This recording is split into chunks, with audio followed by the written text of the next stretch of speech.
Right, afternoon, out again, on a wet afternoon, again.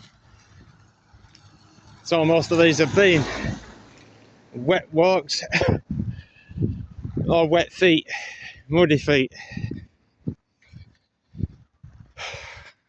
But I have been doing the 11,000 steps, and I suppose I should talk about that a bit more rather than anything else.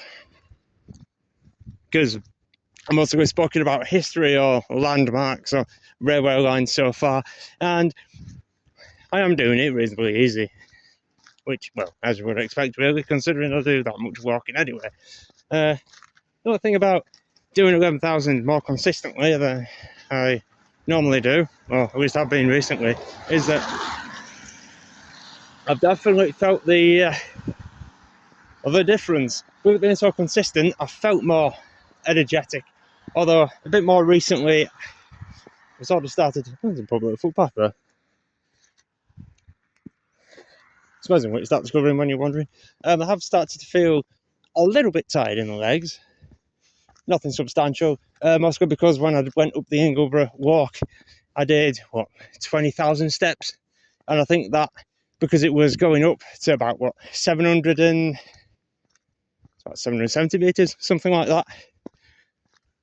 I think Wernside's a bit higher, isn't it? So I might be thinking of that more. That probably did that a bit more. I'm still not getting them done as easily in the daytime, primarily because I've been doing other things. I mean, this morning went on a bit longer than I thought it would, so it's almost mid-afternoon when I've been getting out, and prior to coming back out the house for a second time, I'd only done 700 steps. I'm sure this will do it, and there is going to be a landmark, one that you've seen before from a distance. So if you remember that walk that I did when I walked to Whitley up the canal, I showed you from a distance a church. That church was situated sort of outside Beale, a little bit closer to Kellington. Now, you know, these places have a bit of history to them. Beale, I don't really know the history of Beale or its name. Kellington, the town, and from what I remember, it generally signifies town. Although, well, it's not a town, is it? I don't know where to go in here this time. Tell you what, I'll keep walking up so I can talk. The other one's Kellingley, Ley, I think. Was that a name ending that came with the Vikings? I know it's an old name ending, but I might not be remembering that one right. But this church is situated outside all of those villages on its own. It's not a new church. It's not a very, very old church either. But, well, there definitely is some sort of history to it. More so than a lot of other churches. It's also got its own graveyard as well.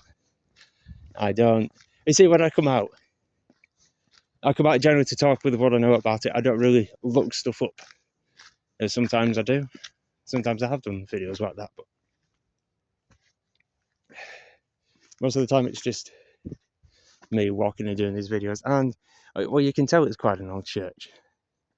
It's got, well, if you look up there's a newer bit. That front bit on the right-hand side looks a lot newer than the rest of it, and that's primarily looking at the stonework. Although maybe that side has been redone. The bit on the right-hand side, let's try and do this. I did it all right on Ingleborough. Down this side, if you look on the end, it does look older. The face here looks newer with the roof.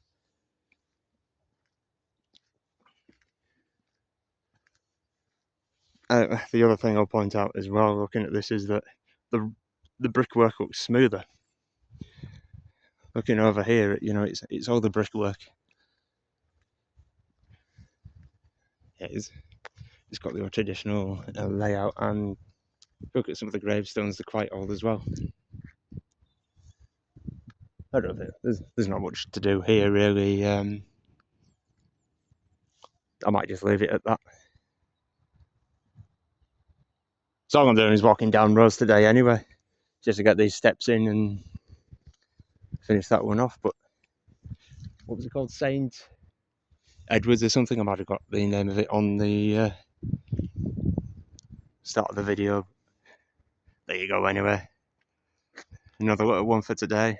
Then I'll talk to you whenever I do another one. See ya.